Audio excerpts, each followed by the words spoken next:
በተቻለ አቅም እንዘጋጅና ጀነት ውስጥ ስንገባ ምንድነው የሚዘጋጅልን? አስቡት። ጀነት ገብተሃል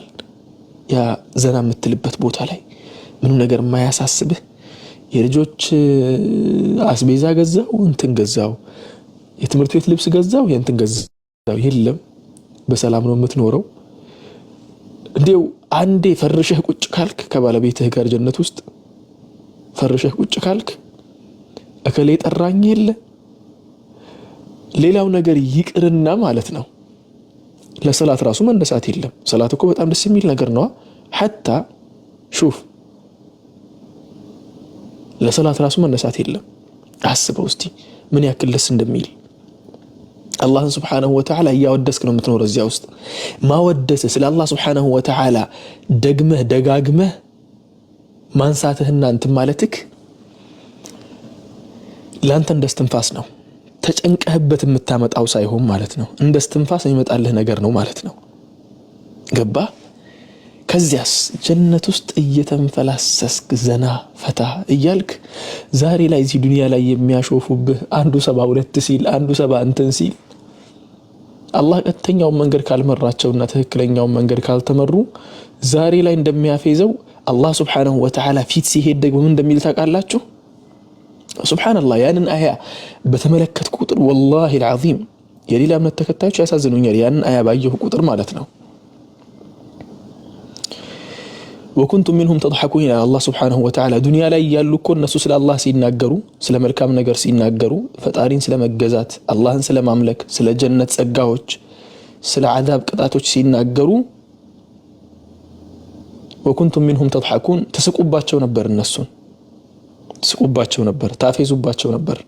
إني جزيتهم اليوم بما صبروا ዛሬ ደግሞ እነሱ ያንን ሳቃቸውን ተቋቁመው ያን ነገር صبر አድርገው ስላለፉ በጽናት ስላለፉ ብቻ ይሄንን ምንዳ ከፍያቸዋለሁ ይላል አላህ Subhanahu Wa Ta'ala። ምን ልላችሁ ፈልጌ ነው ወንድሞቼና እህቶቼ ጀነት ውስጥ ይሄን የመሰለ ጸጋ ይሄን የመሰለ የሚያስደስት ነገር እንደዚያ ተዘጋጅቶልን በስተመጨረሻስ ምንድነው የሚሆነው? رب العزة والجلال سبحانه وتعالى ይመጣና يا أهل الجنة እናንተ የጀነት ሰዎች ሆይ إن لكم أن تحيوا فلا تموتوا أبدا ጀነት ውስጥ የዘላለም ኑሮ ተደርጎላችኋል። إن لكم أن تحيوا ጀነት ውስጥ መኖር ተፈቅዶላችኋል። فلا تموتوا أبدا ለዘላለም ሞት የሚባል ነገር አይመጣባችሁም አትሞቱአትም ይላል አላህ Subhanahu Wa Ta'ala። ይዝናናሉ ማለት ነው። የእሳት ሰዎችስ والعياذ بالله الله ይጠብቀን الله ሁላችንም ይጠብቀን። የእሳት ሰዎችም ደግሞ እንደዚያው ተስፋ ቁረጡ ይባላሉ። ሞት የሚባል ነገር አይታሰብምና ዛሬ የምንወዳቸው ዛሬ የምንሳሳላቸው ስለምንወዳቸው የአላህን ቃል የምናደርስላቸው መልካም ነገር የምንመክራቸው ስንመክራቸው የሚያፈዙብን አላህ Subhanahu Wa Ta'ala ቀጥተኛውን መንገድ ይምራቸውና አብረን ጀነት የምንገባ ያድርገን። ولكن الله سبحانه وتعالى ስለ አላህ ሲነገራቸው ስለ መልካም ነገር ተውሲያ ሲቀርብላቸው የሚያፈዙ የሚቀልዱ الله سبحانه وتعالى በግልጽ አስቀመጠ። وكنتم منهم تضحكون ዱንያ ላይ ያላችሁ እኮ ተስቁባቸው ነበር እነሱ መልካም ነገር ሲነግሯችሁ ሲመክሯችሁ إني جزيتهم اليوم بما صبروا أنهم هم الفائزون ትናንትና ስለታገሱ ዛሬ ደግሞ ጀነት ውስጥ አሸናፊዎች አድርጌያቸዋለሁ። ስለዚህ ወንድሞችና እህቶች ከዚያ በኋላስ ምንድነው የሚለን አላህ Subhanahu Wa Ta'ala? ጀነት ውስጥ መኖር ተፈቅዶላችኋል ሞት የሚባል ነገር አይመጣባችሁም። ያ ብቻ አይደለም وإن لكم أن تصحوا فلا تسقموا أبدا ጀነት ውስጥ ለዘላለም በሰላም ትኖራላችሁ በጤንነት ትኖራላችሁ። فلا تسقموا أبدا በሽታ የሚባል ነገር አያገኛችሁም። وإن لكم أن تشبوا فلا تهرموا أبدا ወጣትነትን ዘላለማዊ አድርጌላችኋለሁ አታረጁም ይላል አላህ Subhanahu Wa Ta'ala። شوف ያኔ መሰለ ኒዕማ ውስጥ ተቀምጠክ በነገራችን ላይ አረብ ሀገር ያላችሁ ወንድሞችና እህቶች ታውቃላችሁ ብዙ ጊዜ ዱዓ ሲያደርጉ ምን እንደሚሉ ታውቃላችሁ? ብዙ ጊዜ የምታስተውሉ ከሆነ አላህ ይዲም ኒዕማ ነው የሚሉት አላህ የሰጠን ኒዕማ ያቆይልን ነው የሚሉት። ምክንያቱም አንድን ጸጋ ያገኘ ሰው በጣም እሱን የሚያስፈራው ነገር ያንን ጸጋ ማጣት ነው። የሆነ ረብሻ የሆነ ሀገር ላይ ተነሳ ከተባለ የሚጨነቀው ከማንም በላይ ባለ ሀብቱ ነው። ለምን ሲባል የሚኖርበትን ጸጋ ማጣትን ይፈራል። ጀነት ውስጥ ያለ ሰውም ደግሞ አስቡት የዱንያ ሰው ይህችን 30 እና 50 ሚሊዮን 40 ሚሊዮን 100 ሚሊዮን ዶላር ስላለው ብቻ እንዲህ ህይወትን ትልቅ ነገር አድርጎ ኒዕማውን ያቆይልን የሚለው ግለሰብ ጀነትን ሄዶ ሲወርስ ደግሞ አስቡት ምን ብሎ እንደሚያስብ እስቲ አስቡት። ያን መሰለን ውበት ያን መሰለን ጸጋ አላህ Subhanahu Wa Ta'ala ራሴ ነኝ ያዘጋጀሁት ያለውን ጀነት ሹፍ ራሴ በእጆቼን ያዘጋጀሁት ያለው ረብ العزة والجلال ለማ ለባሮቼን ያለው Subhanahu Wa Ta'ala ያን መሰለ ጀነትን ሲወርሱ ደግሞ ፍርሃት እንዳይሰማቸው ወጣትነታችሁ ዘላለማዊ ህያውነታችሁ ከዚያ በኋላ የማይነካ you see ጤናችሁም ደግሞ የማይነካ አትታመሙም አታረጁም አትሞቱም وإن لكم أن تنعموا فلا تبتئسوا أبدا ጸጋ በጸጋ ሆናችሁ ትንበሸበሻላችሁ ምንም እዚህ ውስጥ የሚያበሳጫችሁ ችግር የሚፈጥርባችሁ የሚያሳስባችሁ አንዲት ነገር እንኳን ጀነት ውስጥ አይከሰትባችሁም ይላል ረብ العزة والجلال ምን ያህል ደስ እንደሚል እስቲ ያስቡት። ከዚህ ሆኖ መገመት እኮ እውነት ነው ከአቅማችን በላይ ነው ከአእምሮአችን በላይ ነው ወላኪን በተወሰነው ያክል እንኳን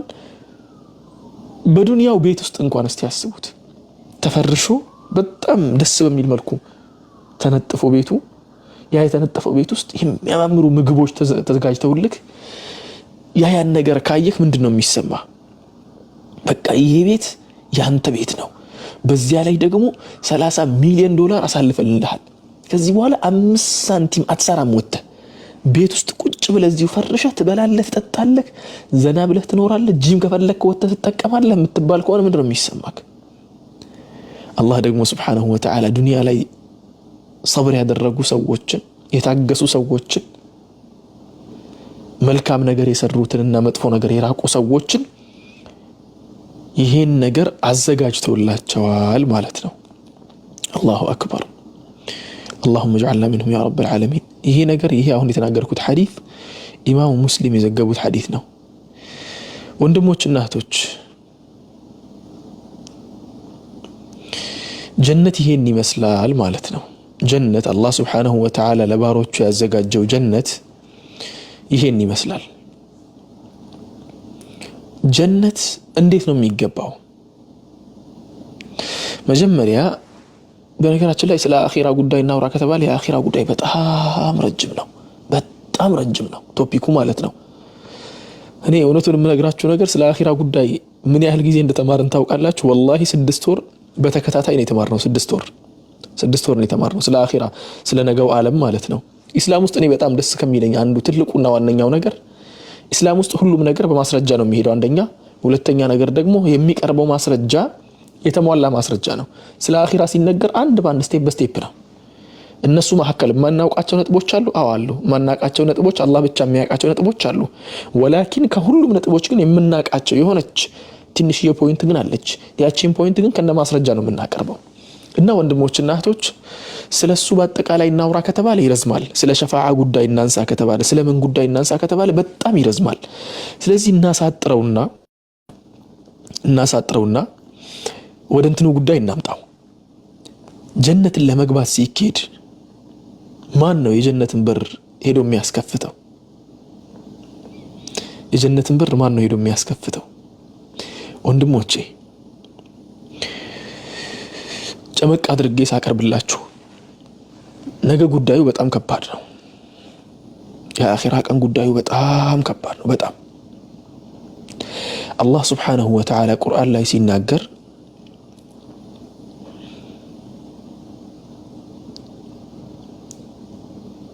አላሁ አክበር አላህ ቁርአን ላይ ሲናገር እኮ وترى الناس سكارى وما هم بسكارى ولكن عذاب الله شديد የቂያም ቀን ሰዎች ሁሉ የሚገቡበት ጠፍቷቸው وتضع كل ذات حمل حملها እርጉዝ የሆነች ሴት ሁሉ እርግዝናዋን የያዘችውን ልጅ ጽንሱን ትጥላለች ይላል። በእርግዝና የሞተች ሴት እዚያ ሜዳ ላይ በድንጋጤ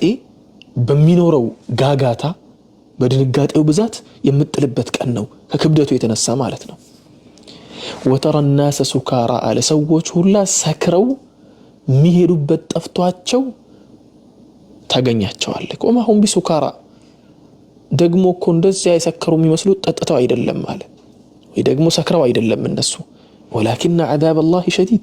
يا الله ቅጣት በጣም ከባድ ስለሆነ ቅጣቱ ያገኘኝ ይሆን ወይስ አያገኘኝም የሚለው ነገር ነው የሚያሳዝናቸው የሚያጨናንቃቸው ማለት ነው ሰዎች የቂያም ሜዳ ላይ ይሰበሰባሉ ሁሉም ሰው رب العزة والجلال ፊት ይሄዳል ጨመቅ አድርገን ያቀርብኩ ያለሁት ንግግሮችን በአጠቃላይ ምክንያቱም ሰፊ ስለሆነ ብዙ መጽሐፎች ስለሚወጡት ማለት ነው ጉዳዩ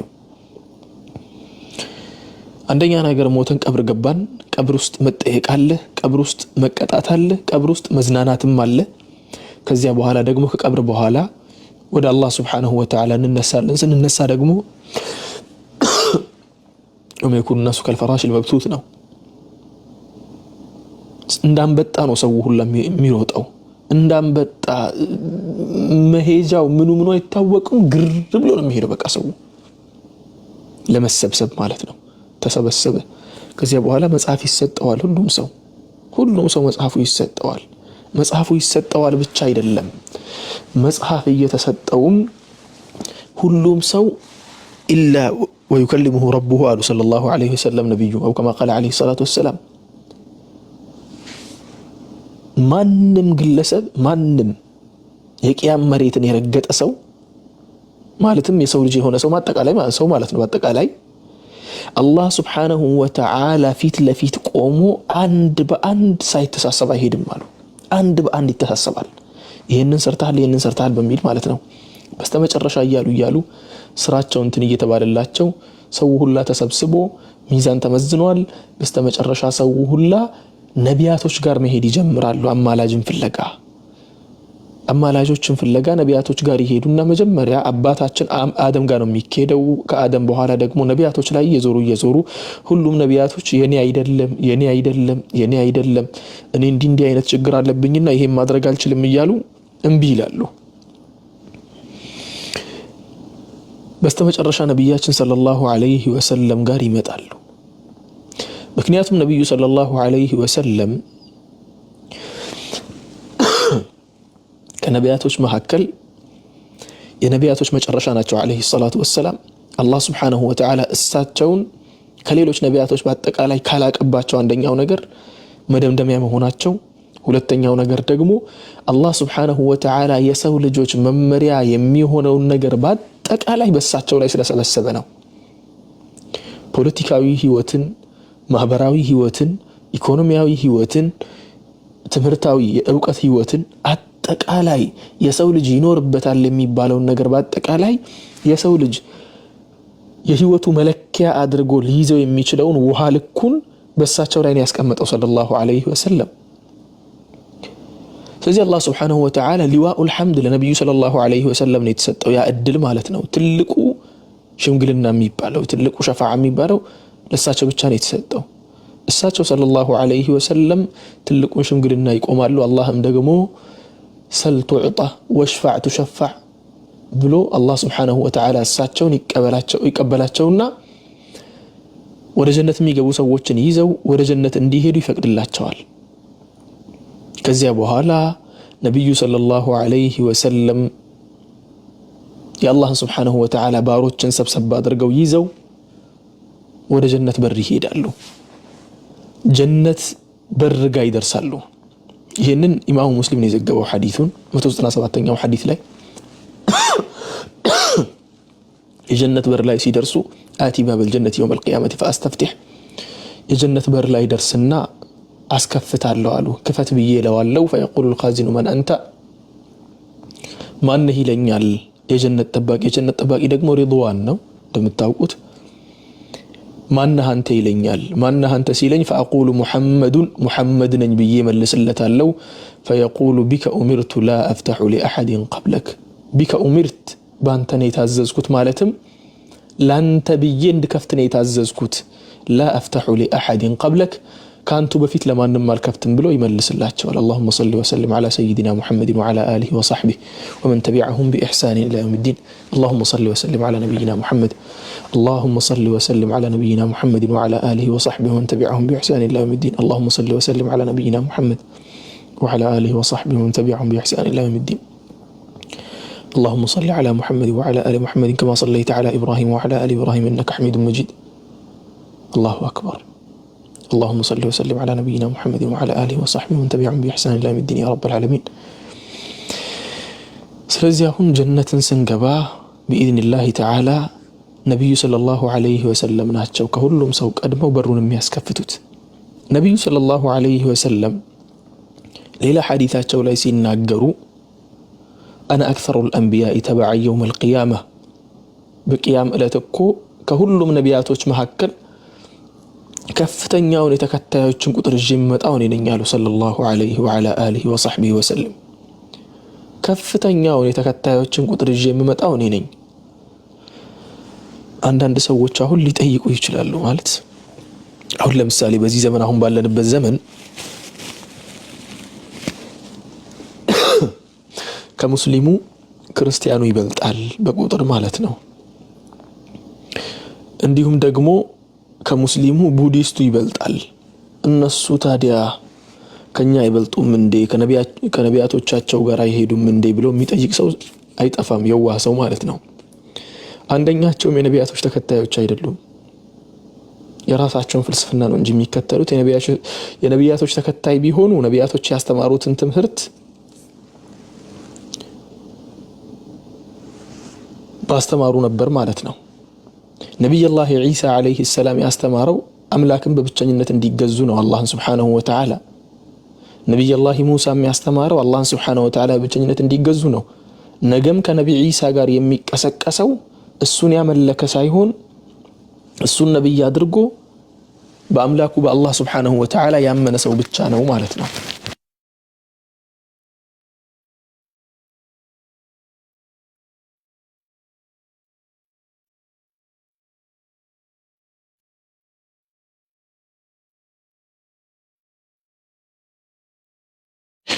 ስለዚህ ወንድሞችና እህቶች ያለው ነገር ነብዩ ሰለላሁ ዐለይሂ ወሰለም ድምጽ ይሰማል አዎ ይሰማል እሺ ያለው ነገር ነብዩ ሰለላሁ ዐለይሂ ወሰለም ከጀነት ሰዎች የመጀመሪያው ጀነት ገቢ የሆኑ ትልቅ ነብይ ናቸው ዐለይሂ አፍضل الصلاه واتم التسليم ከሰዎች ታዲያ ጀነት የሚገቡት እነማን ናቸው ምክንያቱም ከሰውም እኮ ተሰብስቦ እኮ ነው ጀነት የሚገባው ምክንያቱም በነፍስ ወከፍ ስራ ቢመዘን ምን ቢልም በግሩፕ እየተሮጠ ነው የሚገባው ወይ ደግሞ እንትን እየተባለ ነው የሚገባው ሲገባ ማለት ነው በደስታ ሁሉም መግባት ስለሚፈልግ ጀነትን ቀድሞ የሚገቡ ሰዎች ነብዩ ሰለላሁ ዐለይሂ ወሰለም ሲናገሩ ምን አሉ ከማማራቸው የተነሳ ጀነትን ቀድመው የሚገቡት ግሩፖች እኮ አሉ اول زمره تلج الجنه صورتهم على صوره القمر ليله البدر ልክ እንደ ሞላ ጨረቃ የሞላ ጨረቃ ማለት 15ኛ ወይ ደግሞ 14ኛው ሌሊት ላይ ያለች ጨረቃ ፍክት ብላ ሞልታ ብርሃኗ በደንብ ሞላ ብሎ በጣም ታምራለችና እንደዚያ ጨረቃ በጣም የሚያማምሩ ሆነው ነው ጀነትን የሚገቡት አሉ ሰለላሁ ዐለይሂ ወሰለም እንዲሁም ደግሞ ያ ብቻ አይደለም ነብዩ ሰለላሁ ዐለይሂ ወሰለም በሌላ ሐዲታቸው ላይ አቢ ሁረይራ ባስተላለፉት ሐዲት ላይ ሲናገሩ نحن الآخرون الأولون አሉ ሰለላሁ ዐለይሂ ወሰለም يوم القيامة እኛ እኮ ዱንያ ላይ የመጨረሻዎቹ ነን በመምጣት ማለት ነው الأولون يوم القيامة በትንሳኤው ቀን በቂያማው ቀን ደግሞ ከሁሉም ቀዳሚዎች ነን ونحن أول من يدخل الجنة እኛ ደግሞ ቀድመን ጀነት ከሚገቡት አንዱ ነን በነገራችን ላይ ያዘጋጀሁት ያለሁት አንድ ቪዲዮ አለ ያ ቪዲዮ ይቆያል መሰለኝ ምክንያቱም የሆነ ኤዲቲንግ ነገር ሳይፈልግ አይቀርም ስለ መጽሐፈ ሄኖክ ነው የሚናገረው መጽሐፈ ሄኖክን መጽሐፍ ቅዱስን የሚያነቡ ሰዎች በደንብ ያውቁታል ብዬ ተስፋ አደርጋለሁ መጽሐፈ ሄኖክ በደንብ አድርጌ ሳነበው ነበር መጽሐፉን አንዳንድ ትንቢቶች ውስጡ ስላሉ ማለት ነው። እና መጽሐፍ ሄኖክ ውስጥ ካሉ ትንቢቶች የሳምንታት ትንቢት የሚባል አለ። የሳምንታት ትንቢት የሚለው ነገር ላይ ይህች ነጥብ በደንብ ነው የምትነሳው። ወነሕኑ አወሉ መን የድኹሉ الجنة የሚለው ማለት ነው። ምክንያቱም በጣም ብዙ ጥበብን የሚሰጡ ፍጡራን በስተመጨረሻ ላይ ይመጣሉ ምናምን የሚል እንትን አለ። ያን ኢንሻአላሁ ተዓላ ሌላ ጊዜ እስቲ ቢኢዝኒላህ ሰርቼው ስጨርስ የምተነትነው ይሆናል ማለት ነው ቪዲዮውን ቢኢዝኒላህ። ምን ልላችሁ ፈልጌ ነው ከኡመቱ ኋላ መተን ከማህበረሰቡ ኋላ መተን ብዙ ማህበረሰቦች ቀድመውን ሄደው እኛ መጨረሻ ላይ መጣንና አላህ Subhanahu Wa Ta'ala ከሌሎቹ እንድንበልጥ አደረገን። ምክንያቱም የኛን አላህ Subhanahu Wa Ta'ala ያው እንደንትን አይደለም እንትን ስለተከፈለልን ምናምን ስለሆነልን አይደለም ላ ፈድሉላህ يؤتيه من يشاء ነው የአላህ Subhanahu Wa Ta'ala ስጦታ ነው። የአላህን ስጦታ ደግሞ ማንንም ሊከለክለው ማንንም ሊያዝበት አይችልም ንብረቱ ስለሆነ ማለት ነው። ነብዩ ሰለላሁ ዐለይሂ ወሰለም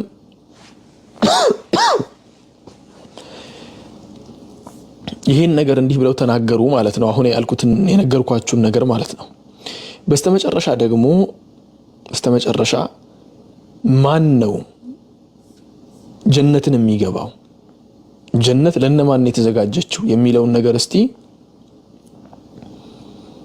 አብረን እንመልከት። ጀነት የተዘጋጀችው አላህ Subhanahu Wa Ta'ala በቁርአን ውስጥ እንደተናገረው ነብዩም ሰለላሁ ዐለይሂ ወሰለም ሐዲታቸው ላይ እንዳስተማሩት መልካምን ነገር ለሰሩት አምላካቸውን አላህን Subhanahu Wa Ta'ala ለፈሩት ቃሉን ለተገበሩ ባሮቹ የተዘጋጀች ናት። ሆኖም ግን አንድ በደንብ ከስር ተሰምሮ ሊታወቅ የሚገባ ነገር አለ። ጀነትን የሚገባ ሰው ጀነትን የሚገባው በራሱ ችሎታ፣ በራሱ አቅም፣ በራሱ ጥበብ፣ በራሱ ስራ አይደለም። ከሁሉም ነገር ቀድሞ በአላህ Subhanahu Wa Ta'ala እዝነት ነው። በአላህ Subhanahu Wa Ta'ala ሰጪነት፣ በአላህ Subhanahu Wa Ta'ala ልገሳ ነው ማለት ነው። አላህ ነው ረሕመት አድርጎ የሚሰጠን ጀነትን። ምክንያቱም ነብዩ ሰለላሁ ዐለይሂ ወሰለም ሐዲታቸው ላይ እኮ ሲናገሩ ምን አሉ? ሐዲቱም የአቢ ሁረይራ ነው። ለን የድኹለ አሐዱ ሚንኩም الجنة ለን የድኺለ አሐዱ عمله الجنة አሉ። ማንኛችሁንም እኮ ስራው ጀነት አያስገባውም አሉ። እንዴ አንቱስ የአላህ መልእክተኛ አሉ። ምክንያቱም ነብዩ ሰለላሁ ዐለይሂ ወሰለም አላህን እየተገዙ ነው የሚውሉት፣ አላህን እያመለኩ ነው የሚያድሩት ሌሊቱን ሙሉ። ቁም الليل الا قليلا ነው አብዛኛው ምሽት እየሰገዱ ነው የሚያድሩት እሳቸው ሰለላሁ ዐለይሂ ወሰለም። ከዚያ ሰሃቦች ግራ ቢጋቡ ጠየቋቸው፣ አንቱስ የአላህ መልእክተኛ እውነት ግን ነብዩ እኮ ነብይ ባይሆኑ ኖሮ ራሳቸው ማሞካሸት ቢፈልጉ ኖሮ አይ የኔ እንኳን ያለቀ ነው ይሉ ነበር አይደል? እንደዛ አላሉ እሳቸው ሰለላሁ ዐለይሂ ወሰለም በግልጽ ተናገሩ። ምን አሉ? ወላ አና አሉ ሐታ እኔ ራሱ ጀነትን የምገባው ስለሰራሁ አይደለም እና ኢላ አየተገመደኒ አላሁ ቢረሕመቲሂ አላህ Subhanahu Wa Ta'ala በእዝነቱ ውስጥ እስካላደረገኝ ድረስ አበደል ልገባ አልችልም አሉ ሰለላሁ ዐለይሂ ወሰለም። ኢላ አየተገመደኒ አላሁ ቢረሕመቲሂ ለዚያ ነው ሁሌም ጀነትን የመግባት ነገር ከአላህ Subhanahu Wa Ta'ala ረሕመት ጋር የተያያዘ ነው የምንለው። ጊፍት የምትሉ ወንድሞች ተው፣ እኔ ጊፍት አልፈልግም። ከዚህ በፊትም ተናግሬ ነበር። ጊፍት በጣም ነው የምጠላው ብያችኋለሁ። ይቅርታ አድርጉልኝ፣ ወላሂ ከልቤ ነው። ይቅርታ አድርጉልኝ ስለማልፈልግ ነው። ባረከላሁ ፊኩም። ስለዚህ አሁን ያለው ነገር ምንድነው? ጀነት ማንም ስለሰራ ብቻ የሚገባት ዓለም አይደለችም። ላ አላህ Subhanahu Wa Ta'ala መርጦ የሚያስገባትን ባሪያ ያዘጋጀላት ምርጥ ዓለም ናት ማለት ነው። ለዚያ እኮ ነው አንዳንድ ሰዎች ኢስላምን ተወልደውበት አድገውበት ምን ብለው መጨረሻ ህይወታቸው መጨረሻ አካባቢ እያሉ በስተመጨረሻ ሄደው ኤቲስት ሲሆኑ ታያለህ። አንዳንድ ጊዜ ነብዩ ሰለላሁ ዐለይሂ ወሰለም ሐዲታቸው ላይ ሲናገሩ እኮ የሆነ መጥፎ ፊትና ሊመጣ ይችላል በስተመጨረሻው ዘመን አሉ። ምን አይነት ፊትና ሲባሉ ሰውየው ጠዋት ላይ ሲነጋ ሙስሊም ነው፣ ማታ ላይ ደግሞ ካፊር ሆኖ ያመሻል፣ ወይ ደግሞ ምሽት ላይ ሲያመሽ ሙእሚን ነው፣ ጠዋት ላይ ሲያነጋ ካፊር ሆኖ ያነጋል አሉ። يبيع دينه بعرض من الدنيا قليل አሉ። የሆነ የዱንያ ጥቅምን ለማግኘት ሲል ዲኑን ይሸጣል። ስለዚህ አሁን ያለው ነገር ምንድነው? ለጀነት የሚመቻትን የሚስማማትን መግባት ያለበትን ሰው አላህ ያውቃል። حتى الله كقرآن لا يسيناገርኮ እኔ አንዳንድ ጊዜ ወላሂ ውስጥ የሚመጡ ጥያቄዎች አሉ ጥያቄዎቹን ሁሉ ከቁርአን ነው ማገኘው አብዛኛውን ጊዜ ማለት ነው በዛ ካለ ደግሞ ከሐዲስ ነው የሚገኘው እዚያ ጋር ካላገኘሁት ምክንያቱም ሐዲስ የቁርአንን መልስ ስለሚተነትን الله من على مسلاችሁ الله اعلم حيث يجعل رسالته ለምንድነው እከሌን ቀጥተኛው መንገድ መርቶት ጀነት እንዲገባ አድርጎ እከሌን ጀሃነም እንዲገባ ያደረገው الله اعلم حيث يجعل رسالته الله ለመልእክቱ የሚበጀው ልብ ያውቃል الله اعلم الله አዋቂ ነው حيث يجعل رسالته መልእክቱን የሚያስቀምጥበትን ቦታ ያውቃል እንኳን አላህን Subhanahu Wa Ta'ala ተውና ትልቁን ኃያሉን አምላክ ተውና አንተ ራስህ እኮ ቤተሰቦችህ በሆነ ነገር ላይ ካስጨነቁ እንዴ አሁን እኮ አድግ ያለው ልጅ መሰልኳችሁ እንዴ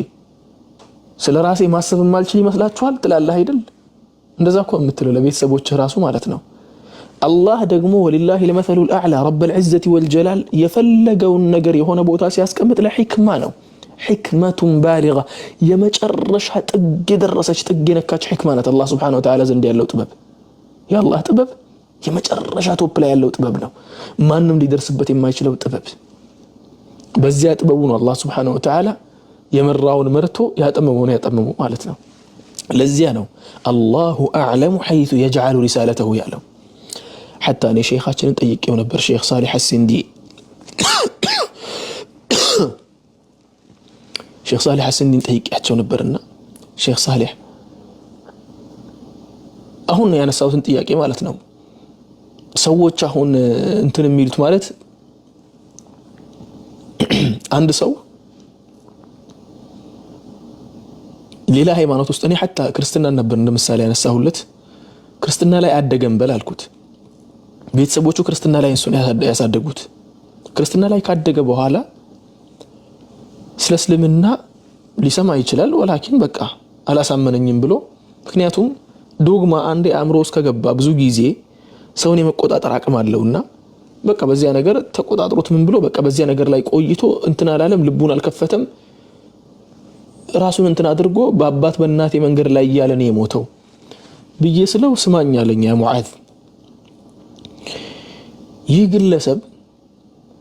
የአኺራ ጉዳይ ትንሽ እንኳን የሚያሳስበው ቢሆን ኖሮ አለ የአኺራ ጉዳይ ትንሽ እንኳን ቢያሳስበው ኖሮ ስለ አምላኩ በደንብ አድርጎ ያጠና ነበር አለ ስለ አምላኩ ካጠና ደግሞ ሐቅ የቱ ጋር እንደሆነ ባጥል የቱ ጋር እንደሆነ ያውቃል አለ አንተ ስታስበው ምድርና ሰማይን በብቸኝነት ያቆመው የፈጠረው ያስገኘው አምላክ እያለ ያ አምላክ ልጅ አለው ያ አምላክ ጓደኛ አለው ብለህ ያልፈጠረውን ልጅ ያልሆነውን ስልጣን የሌለውን ያለው ስልጣን የነብይነት ስልጣን የሆነውን የሱን ነብይ አምላክ አድርገህ እሱ አጠገብ አስቀምጣ ሾምከው አለ ሌላውን ተውና የሆነ ሀገር ላይ እንኳን መንግስት ያለ ሌላን ሰው መንግስት ነው ብትል የዚያ ሀገር መንግስት ይተውሃል እንዴ አለኝ አይተውህም አልኩት እንዲሁም ይገልሃል አልኩት እኮ አለኝ አላህ ደግሞ አኑሮክ አብልቶህ አጠጥቶህ እዚህ ዱንያ ላይ አምጥቶ ይሄን ሁሉ ነገር አድርጎልህ አይተው ተው ብለህ ወደ ጎን ትተኸው ያን ነገር የምታደርግ ከሆነ الله سبحانه وتعالى يفلغون ارمجا بيوسد ትክክለኛ እርምጃ ነው የሚሆነው አለ እንዲው አንድ ነገር ልጨምርልህ አለኝ አንድ ግለሰብ ባለ ሀብት ነው እንበል ያ ባለ ሀብት ብር አለው በጣም ብር አለው ያ ባለ ሀብት የሚያሳድገው አሳማ አለው አሳማ ታውቃላችሁ አይደለ አዓዘኩም الله አዓዘኩም الله ነው የሚባለው አሳማ ያረባል ወይ ደግሞ አሳማ ያሳድጋልና አሳማ ያሳደገ ያለ ያ ግለሰብ አሳማው የሆነ ቀን ወጥቶ ጭቃ ውስጥ መንቦራጨቅ ጀመረ አሳማ ጭቃ ይወዳል በጣም ጭቃ ውስጥ መንቦራጨቅ ጀመረ ልክ አሳማው ጭቃ ውስጥ መንቦራጨቅ ሲጀምር ባለቤቱ ወጣ ብሎ አየና እንደዚያ በጭቃ ተለውሶ ቆሽሾ ያለ ባለ ሀብት ስለሆነ ብቻ ወደ ቤቱ ውስጥ ገብቶ የዳይመንድ ብራስሌት ከዳይመንድ የተሰራ የአንገት ሀብል አምጥቶ አንገቱ ላይ አጠለቀለታል ለማ ለአሳማው አሳማው ጋር አምጥቶ አጠለቀለትና አሳማው ተመልሶ በዚያ ዳይመንድ ጭቃው ውስጥ ይንቦራጨቃል ይንከባለላል እንዴው ያንን ባለ ሀብት ምን ትለዋለህ አለኝ ይቅርታ አድርግልኝና ደደብ እንኳን ባይሆን ደንቆሮ ነው አልኩት ማለት በቃ የሆነ ምንድን ያልኩት ሱብሃንአላህ لا እንትን ነው የሚለው በአረብኛ نعم حتى وإن لم يكن غبي هو أحمق قالكوت بقى خلاص غبي እንኳን ባይሆን أحمق ነው ደደብ እንኳን ባይሆን የሆነ ጅል ነገር ነው አልኩት በቃ ደደብ እንኳን ባይሆን አዎ አለኝ ድድብናው ለምንድን ነው ሲለኝ እንዴት አድርጎ ነው ዳይመንድን የሚያክል ነገር ጭቃ ውስጥ የሚንቦራጨቅን አሳማ አንገቱ ላይ የሚያጠልቅለት አልኩት ስማኝ ሙዓዝ አለኝ لا إله إلا الله የሚለውን ቃል ሚዛኑን ስላላወቀው እንጂ والله ከዳይመንድም ከወርቅም ከምንም በላይ ነው አለ አላህ ደግሞ ለማን ማጥለቅ እንዳለበት ያውቀዋል ለማን ማስቀመጥ እንዳለበት አይደለም ሌላ ሰው የሆነ ባለ ሀብት እንኳን ያንን ስራ ሲሰራ ያስጠላል ኧረ ደደብ ነው ሰውየው አልካል ምድርና ሰማይን የፈጠረውን በጥበቡ ይሄን ሁሉ ያስገኘውን አምላክ ደግሞ እንዴት አድርጎ ነው ታዲያ ይሄን ሁሉ ያደረገውን አምላክ ያንን አምላክ ትቶ ሌላ አምላክ አምልኮ እንደፈለገ ሆኖ የፈለገ ነገር ውስጥ ተንበራጭቆ እንትን ብሎ ፈጣሪ ደግሞ አምጥቶ አይ ዳይመንዱን ካለበስክ በቃ አይሆንም ብሎ አምጥቶ የሚያጠልቅለት አለኝ እንዲሁም በግድ ያግለሰብ ሳይፈልግ በግድ አምጥቶ እስልምናን የሚሰጠው ከሆነ ነው በዳይ የሚባለው አለ ተግባባን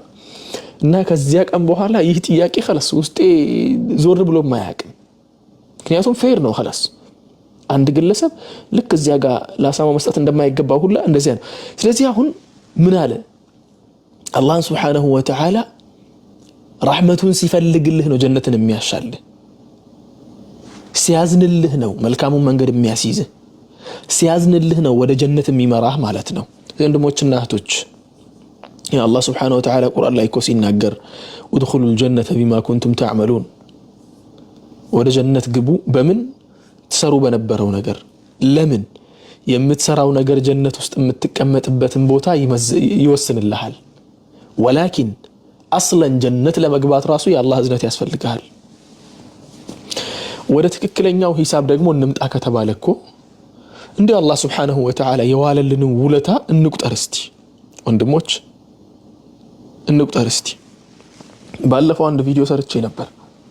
አብዛኞቻችሁ ያያችሁት አይመስለኝም ያንን ቪዲዮ የአላህን ኒዕማ ምናምን አንስቼበት ሰላትን ስገዱ ምናምን ያልኩበት ቪዲዮ እዚያ ቪዲዮ በጣም ረጅም ነበር ቪዲዮ ቆራርጬ ነው የጣልኩት የቆረጥኩትን ፓርት እስኪ እዚህ ጋር ልጨምርላችሁ አንድ ግለሰብ ሽንት አልወጣ ካለው ሐኪም ቤት ሄዶ ሽንቱን ለመሽናት ምን ያክል ብር ነው የሚያወጣው ስንት ብር ነው የሚያወጣው አስታውሳለሁ የኔ ጊዜ አንድ ጊዜ ሽንት ለመሽናት ለአስቸኳይ ጊዜ ማለት ነው ሽንት ለመሽናት እስከ 20 ምናምን ሺህ ብር ተቀብለውት ነበር አሉ አንዱን ከህክምናው በፊት ማለት ነው 20 ሺህ ብር እንዴ የሽንቱን ነገር ለማስተካከል 100 ሺህ ብር ፈጀንብል ኩላሊት ለማሳጠብስ ኩላሊት ለማሳጠብ በሳምንት እስከ 5 እስከ 7 ሺህ ብር እንደዚያ ነው እንዴ እንደዚያ ነው አይደል ኩላሊት ማሳጠብ እንደዚያ መሰለኝ የደም ግፊት ሊቭሉ ከፍ ይያለ ከመጣ ምን ነው የሚወሰድበት እግር ከሌለ እጅ ከሌለ ጆሮ ማይሰማ ከሆነ እጅ ማይዝ ከሆነ ማለት እጅ ከሌለ እግር ከሌለ ጆሮ ካልሰማ አይን ካላየ ስንት ብር ነው የሚከፈለው አይከፈልም ጆሮ ከየት ይመጣልሃል አይን ከየት ይመጣልሃል እጅ እግር ከየት ይመጣልሃል ተግባባን ይሄን ሁሉ ተሸክመን ስንዞር አሁን በቃ የሆነ አባታችን ያወረሰን ነው ይመስለን አይደል لا ከአላህ ነው የተሰጠን انتهى الامر خلاص ከአላህ ነው የተሰጠን ከከለከለህ ማንንም አቤት አትልም ማንንም መጠየቅ አትችልም የመከልከል ሙሉ ስልጣን አለው የሱ ነው እሺ የፈለገውን የመከልከል ከሰጠ በኋላ ቆራርጦ የመውሰድ ሙሉ ስልጣን አለው በነገራችን ላይ ተሳሰች እንኳን ሙሉ መብት አለው አልልም እኔ ብዙ ጊዜ ያው ልሳት ይችላል የሰው ልጅ ነኝ ግን የሱ መብቱ ነው አልልም ምክንያቱም መብት አይደለም ጉዳዩ ስልጣን ነው خلاص ስልጣንና መብት ይለያያል መብት የሚሰጥ የሚከለከል ነው ስልጣን ግን ስልጣን ነው خلاص ተሰጥቷል አንዴ ወይ ደግሞ አንዴ አለው رب العزة والجلال ደግሞ ማንንም ስልጣን አይሰጠውም ነበረው እንጂ ይኖረዋል እሺ ስለዚህ አላህ Subhanahu Wa Ta'ala ጀነትን የመስጠቱ የመከልከሉ እንትን የማለቱን ነገር እንኳን ገታ አድርገው ወደዚያ ስለ ኒዕማ ጉዳይ እንኳን ቁጭ ብለን ካወራን እንኳን የሰራነውን ስራ ሚዛን ላይ አስቀምጠን ከፈጣሪ ጋር ልንተሳሰብ ይቅርና አይናችን ስንት ፒክስል እንደሆነ ታውቃላችሁ አሁን ለምሳሌ ዓለማችን ላይ ያሉ ካሜራዎች የሚወዳደሩት አሁን ጋላክሲ S25 አልትራ የሚባለው ዓለማችን ላይ ካሉት በጣም ዘመናዊ የሚባለው ሞባይል ማለት ነው ከዚህ በኋላ የወጡ ሞባይሎች በፒክስል ደረጃ ከዚህ በላይ ብዙም የራቀው አይመስለኝም ስንት ነው ሲባል 128 ሜጋፒክሰል መሰለኝ ካሜራው 128 ሜጋፒክሰል ነው የሰው ልጅ አይን ደግሞ እኔ አላመንኩም ያን ነገር ውሸት ነው እንደዚያም አይደለም የሰው ልጅ አይን ከዚያም በላይ ነው 500 ምናምን ሜጋፒክሰል ነው የተባለው የሰው ልጅ አንድ አይን የሰው ልጅ አይን 500 ምናምን ሜጋፒክሰል ነው የተባለው رب العزة والجلال ከጋላክሲ አይቶ መጨረሻ ላይ እንትን ተብሎ የተሰራ ነገር አይደለም ይሄ ላ መጀመሪያ የነበረ ነገር ነው ከአደም ጊዜ ጀምሮ እስከ ዛሬ ድረስ እየተሰራ የነበረ ነገር ነው እሺ ይሄን ነገር ስትመለከቱት ስታስተነትኑት ለካ እኔ የምሰራው ነገር አላህንም መገዛው ኢባዳ ማድረገው ምን የምለው ሰብሰብ በተደርጎ ለአይን ግብር እንኳን ገብር ቢባል አያዋጣም ለአይን ግብር አያዋጣም በእርግጠኝነት ዓለማችን ላይ ያሉ ጥሩ ሌንሶችን ለመግዛት አሁን አንድ ሌንስ ባለፈው ተገዝቶልኝ ነበርና ያ ሌንስ በስንት እንደተገዛልኝ ታውቃላችሁ ካሜራውን 1000 ነው የገዛሁት ኖርማል ካሜራ አሁን ሰሞኑን የምሰራበትን ካሜራ ሌንሱን 1000 ነው የገዛሁት አስባችሁታል ካሜራው ልክ ማለት ነው ካሜራው $1000 ነው ሌንሱም 1000 ነው የተገዛው ማለት ከዚያ በኋላ ሳጣራ ደግሞ እስከ $10000 የሚሄድ ሌንስ አለ የሚገጠም አሁን ኳስ ሜዳ ውስጥ የሚገጣጠሙ ሌንሶች ማለት ነው አላህ ደግሞ ይሄንን አይነ ሲሰጠን ያለ ምንም ችግር ለረጅም ዓመታት ያገለገለ አይወለወል ምን አይል ግብር ክፈል ብትባል እድሜ ልክህን የምትሰግደው የምታመልከው ጾም የምትጾመው ምን የምትለው ሰብሰብ ተደርጎ የሁለት ወር ሂሳብ አይዘጋም የአይንህን ማለት ነው ተግባባን የአይናችንን የሁለት ወር ሂሳብ አይዘጋም እንኳን ሙሉ በሙሉ ሊዘጋ ቀርቶ አላህ ደግሞ እኮ ያላህ ነገር እኮ والله በጣም ይገርመኛል አይኑ የሱ ነው ሰጥቶናል አይደል ጆሮ የሱ ነው መልካም ነገር ተሰራበታለህ አጅር ይከፈልሃል ሹፍ የሱኑ ስጦታ የሱኑ ንብረት እሱ ራሱ ሰጥቶ رب العزة والجلال سبحانه እሱ የሰጠህን ነገር መልካም ነገር ስትሰማበት መልካም ነገር ስትሰራበት አጅር አላህ እከፍልሃለሁ ተጨማሪ ነገር لا حول ولا قوة إلا بالله اللهم لك الحمد يا رب اللهم لك الحمد يا رب اللهم لك الحمد ما عبدناك حق عبادتك يا رب العالمين ጥራት ይገባው ጌታችን ሱብሃንአላህ ምንም ማለት አይቻልም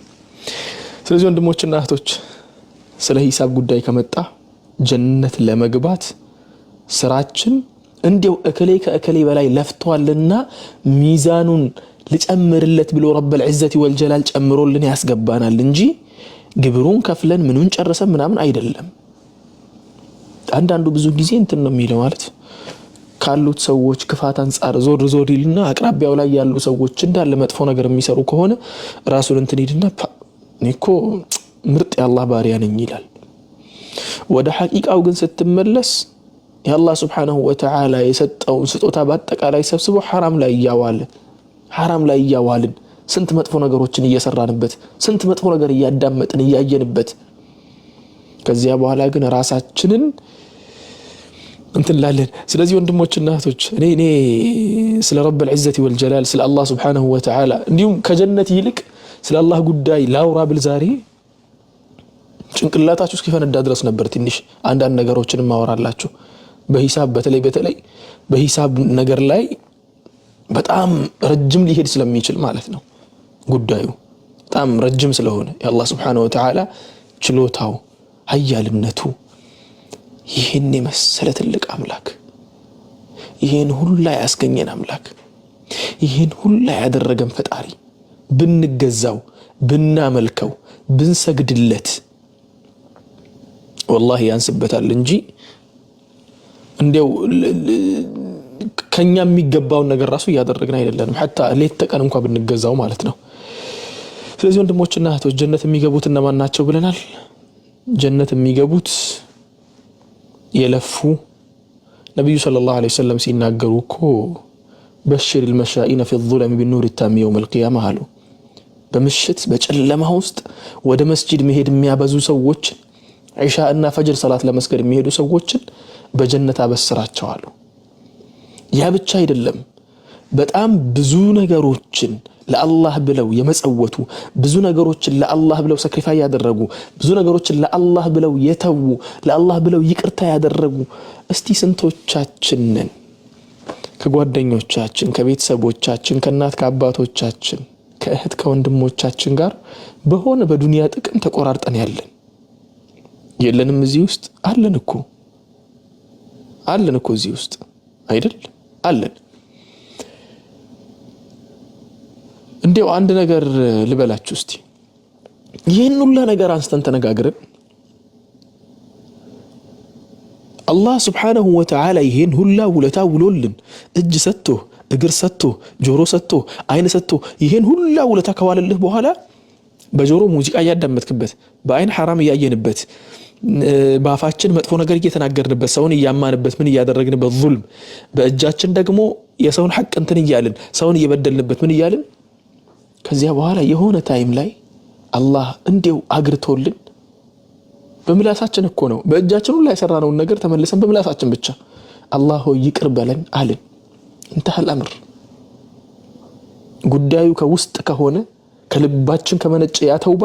انتهى الامر خلاص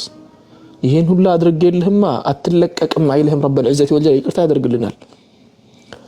አንተ ታዲያ እንዲ እልህ ይዘህባቸው ጥርስ የነከስክባቸው ዘመዶች ወንድሞች እህቶች እንዲ እልህ ውስጥ የገባህባቸው ምን አድርገው ነው ምን አድርገህላቸው ነው ደግሞ ሲጀመር አላህ ይሄን ሁሉ አድርጎልን ይቅርታ አድርግልን ጌታችን ስንለው ወዲያው ይቅር ይላል አይደል Subhanahu Wa Ta'ala ስለዚህ ወንድሞችና እህቶች ይቅርታ ማድረግን እናብዛ ይቅርታን የሚፈልግ ሰው ይቅርታን ያብዛ ይቅርታ መደረግን የሚፈልግ ሰው ይቅርታ ማድረግን ያብዛ ይቅርታ ባደረግን ቁጥር ከአላህ Subhanahu Wa Ta'ala ዘንድም ይቅርታ ምን ደረግበት እድል እየሰፋልን ይመጣል ማለት ነው ስለዚህ ወንድሞችና እህቶች እንበርታላችኋለሁ ሌላኛው ደግሞ ብዙ ስራዎች አሉ ጀነት ለመግባት ምክንያት የሚሆኑ ከነሱ መሐከል ቁርአንን በደንብ አድርጎ ማስተንተን ቁርአንን መቅራት ቁርአን ላይ ቢዚ መሆን በጣም ቁርአን ላይ ፎከስ ማድረግ የአላህን ቃል ብዙ ጊዜ መመላለስ ይጠቅማል በጣም ማለት ነው ሌላኛው ደግሞ በዱንያ ላይ መበደል ጥሩ ነገር ነው አሁን ከመጨረሻ ላይ ካነሳዋት ነጥብ ጋር ትገናኛለች በዱንያ ላይ መበደልም ብዙ ሰዎች ይጠሉታል አሁን ለምሳሌ ፍልስጤም ወንድም እህቶቻችን በጣም ያሳዝኑናል አይደል ፍልስጤም ላይ ያሉ ወንድም እህቶቻችን በጣም ያሳዝኑናል እኮ والله ውስጣችን ነው የሚደማው እኔም ፍልስጤም ያሉ ወንድም እህቶቻችንን ሳያቸው አንዳንዴ خلاص በጣም እየከበደኝ ሲመጣ በጣም እንትን ይያለኝ ሲመጣ حتى ቪዲዮአቸውን ሁላ ማየት ከሚያቀተኝ ድረስ ነው የደረስኩት ማለት ነው ወንድሞቼና እህቶቼ አላህ ይጠብቃቸውና ወንድሞችና እህቶች እነኚህ እየተበደሉ ያሉ የፍልስጤም ወንድሞችና እህቶች ወዴት እየሄዱ ነው ካለቁ በኋላ ይሄን ነገር ብናውቅ ኖሮ ብዙም ባልተጨነቅንላቸው ነበር ምክንያቱም ነብዩ ሰለላሁ ዐለይሂ ወሰለም በብዙ ሐዲሶቻቸው ላይ የተናገሩት አላህም Subhanahu Wa Ta'ala ብዙ ቦታ በቁርአን ላይ እንደተናገረው يستبشرون بنعمة من الله وفضل وأن الله لا يضيع أجر المحسنين الله سبحانه وتعالى قال በገባላቸው ነገር ጀነት ውስጥ ሄደው እየተደሰቱ ነው እነሱ ደስታ ውስጥ ናቸው አንዳቸው የሚጨንቃቸው ነገር የለ የሚጨናነቁበት እንትን የሚሉበት ነገር የለ ከዚህ ወጥተዋል ጀነት ገብተዋል እነሱ እንዲሁም እንደዚያ መሞታቸው ለነሱ ደስታን ነው የሚፈጥርላቸው ምክንያቱም የበደላቸውን ሰው ነገ ይከፈላቸዋል ስለተበደሉ ስለዚህ በዱንያ ላይ ሙስተضعፍ የሆኑ አቅመቢስ የሆኑ ደካማ የሆኑ ሰዎች ጀነት ውስጥ በጣም የሚበዙት እነሱ ናቸው ተበዳዮች ማለት ነው እናንተም ተበድላችሁ ከሆነ እዚያው በተበደላችሁበት ይቅርታ ማድረግን እንልመዱላችንም እላችኋለሁ اللهم اجعل عملنا كله صالحا واجعله لوجهك خالصا ولا تجعل فيه لأحد غيرك شيئا በስተመጨረሻ እስቲ ጀነት ለመግባት ምክንያት ሊሆኑ የሚችሉ አንድ ሁለት ስራዎችን ላንሳላችሁ አንደኛ ሰላት ላይ በጣም መበርታት ጀነትን ከሚያስገቡ ምክንያቶች አንዱ ነብዩ ሰለላሁ ዐለይሂ ወሰለም ሐዲታቸው ላይ ሲናገሩ فاعني على ذلك بكثرة السجود ነበር ያሉት ብዙ ቦታ ቁርአን ላይ ገብታችሁ ካያችሁ የጀሃነም ሰዎች ከሚናገሩት ምክንያቶች መካከል ለምን ጀሃነም ገባችሁ ማሰረከኩም في سقر ተብለው ሲጠየቁ መጀመሪያ ያሉት ምንድነው لم نكن من المصلين ነው ከሰጋጆች መካከል አልነበርንም ولم نكن نطعم المسكين ነው እንዲሁም ደግሞ ችግርተኞችን ምስኪኖችን ስረዳ አልነበርም አናበላቸውም ነበር وكنا نخوض مع الخائضين እንደፈለግን የሰውን ክብር እየነካን የፈለግነውን ነገር እንናገር ነበር ተግባባን وكنا نكذب بيوم الدين በቂያም ቀንም እንክድ ነበር የትንሳኤ ቀን የሚባለው እንክድ ነበር አላህንም ይክዱ ነበር ማለት ነው وكنا نكذب بيوم الدين حتى اتانا اليقين ሞት እስኪመጣ ድረስ ያን ነገር ስናደርግ ነበር ይሄ ብቻ አይደለም በሌላ አያ ውስጥ ተመልሳችሁ ካያችሁ አላህ Subhanahu Wa Ta'ala ከሰላት ጋር ነው ብዙ ነገሮችን ያያያዘው ማለት ነው ስለዚህ ሰላት ላይ እንበርታ ሁለተኛው ነገር ደግሞ አጠቃላይ አላህ ዋጅብ ያደረገብን ነገር እንደ ጾም ያሉ ምናምን ያሉ ነገሮችን በአጠቃላይ እንበርታበት ሌላኛው መረሳት የሌለበት ነገር አዝካር ማብዛት ብዙ ሰዎች የሚዘናጉበት ነጥብ ነው አዝካር ማብዛት በጣም ጥሩ ነው ጀነትን ከሚያስገቡ ትላልቅ መንገዶች አንዱ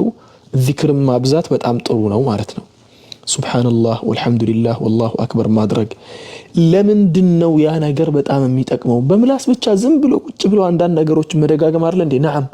አላህ Subhanahu Wa Ta'ala ከኛ የሚፈልገው እኛ ለሱ መገዛትንና ማንነታችንን በአጠቃላይ አሳልፈን ለአላህ Subhanahu Wa Ta'ala መስጠትን ነው ዚክር ማድረግ ደግሞ ለተቀን ከአላህ ጋር Subhanahu Wa Ta'ala ያለንን አላህን ማስታወስ ያለንን ፍላጎት የሚያሳይ ነገር ነው አላህን ያስታወስን መቆየታችንንም የሚያረጋግጥልን ነጥብ ነው ማለት ነው ስለዚህ ዚክር ማብዛት በጣም ጠቃሚ ከሚባሉ የጀነት ሰዎች ስራ አንደኛው እሱ ነው ማለት ነው ሌላኛው ደግሞ ያው ከሁሉም በፊት እንደሚታወቀው በአላህ ማመን ነው የሁሉም መክፈቻም የሆነው ትልቁ ቁልፍ وقدمنا الى ما عملوا من عمل فجعلناه هباء منثورا እንዳለው በአላህ ያላመነ ሰው ቢመጸውት ቢሰግድ ቢጾም ምን ቢል የፈለገ ነገር ቢያደርግ በፈጣሪው ማመን ባለበት መልኩ እስካላመነ ድረስ በአንድ ብቸኛ ኃያል አምላክ እስካላመነ ድረስ ሁለት አምላክ ሶስት አምላክ ብሎ በአላህ እስካጋራ ድረስ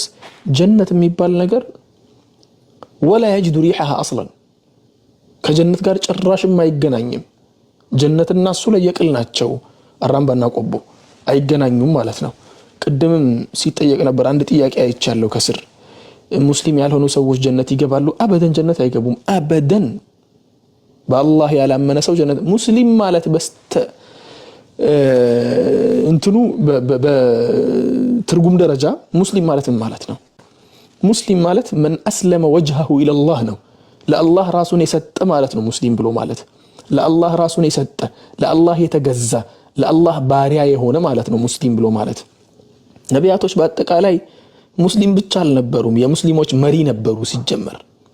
ነብዩ አደም ካነ ሙስሊም ቁርአን ላይም አለ ነብዩ ኢብራሂም ካነ ሙስሊም ቁርአን ላይ አለ ነብዩ ኢሳ ሙስሊም ነው ቁርአን ላይ አለ ነብዩ ሙሳ ሙስሊም ነው ቁርአን ላይ አለ ሁላቸውም ለአምላካቸው ራሳቸውን ሰጥተው አምላካቸውን ሲያገለግሉ ነበር ስለዚህ እነሱና የነሱ መንገድ እነሱ ባመጡት መልኩ ቀጥ አድርገው የተከተሉ ሰዎች بإذن تعالى ጀነትን ይወርሳሉ ከዚያ ውጪ ግን ቀኝ ግራ ያያሉ ነገሮችን ያምታቱ አምላክን እንደፈለጉ የፈለጉትን እየተገዙ የፈለጉትን እየተው ጀነትን ወርሳለው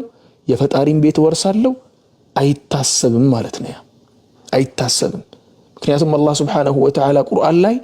በተደጋጋሚ በብዙ ቦታ ላይ ቁርአን ላይ ብቻ አይደለም በነገራችን ላይ በቀደምት መጽሐፎችም ላይ በሁሉም መጽሐፎች ላይ ከአላህ ውጭ ሌላን አምላክ አምጥቶ ያጋራ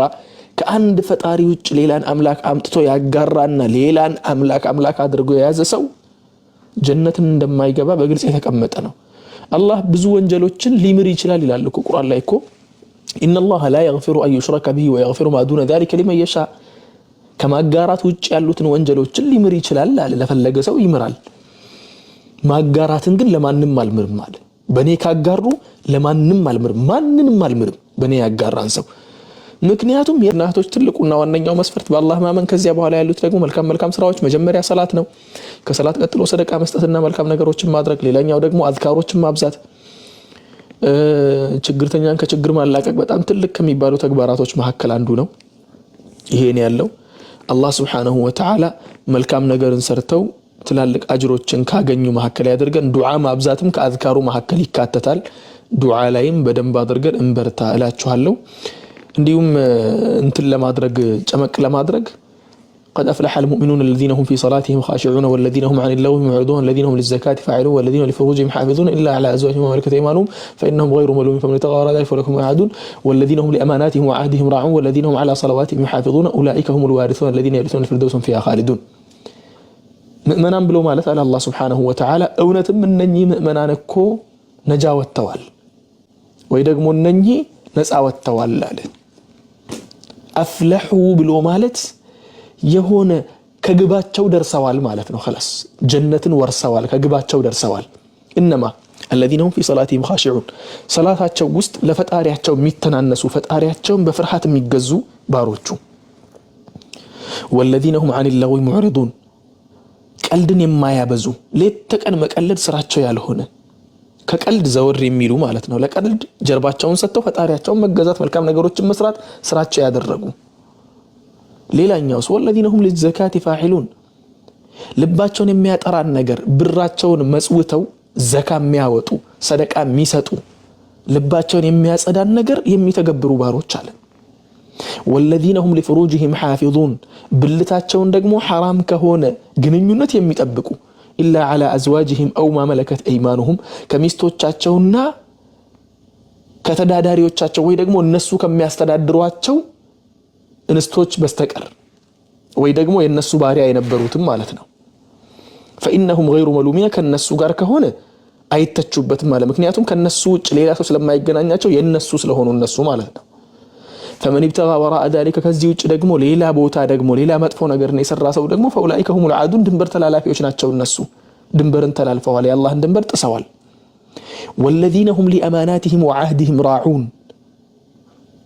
ቃላቸውን ጠባቂዎች ናቸው ሙእሚኖች ብሎ ማለት። እንዲሁም ደግሞ የተሰጣቸውን አደራ የማይበሉ አደራን የማያበላሹ ናቸው። ቃላቸውን አደራቸውን ጠባቂዎች የሆኑ ናቸው። والذين هم على صلواتهم يحافظون እንደ ሰላት እኮ ሁለቴ የተመለሰው እዚህ ጋር እንዴት መጀመሪያ في صلاتهم خاشعون ያለው እዚህ ጋር ደግሞ على صلواتهم يحافظون ያለው شوف ሰላት ምን ያክል ጠንካራ ነገር እንደሆነ على صلواتهم يحافظون صلاتاቸውን በተደጋጋሚ ጠብቀው የሚያከናውኑ አለ። يحافظون ማለት የሚጠብቁ صلاتاቸውን በስርዓት ማለት ነው። اولئك እነዚያ ሰዎች هم الوارثون ወራሾቹ እነሱ ናቸው አለ። ይወርሳሉ خلاص هم الوارثون ወራሾቹ እነሱ ናቸው። ምንም ይወርሱት الذين يرثون الفردوس هم فيها خالدون እነዚያ የአላህን Subhanahu Wa Ta'ala ጀነት አላህ ለደጋግ ባሮቹ ያዘጋጃትን ፊርደውስን ወራሾች እነሱ ናቸው። መውረስ ብቻ እኮ አይደለም هم فيها خالدون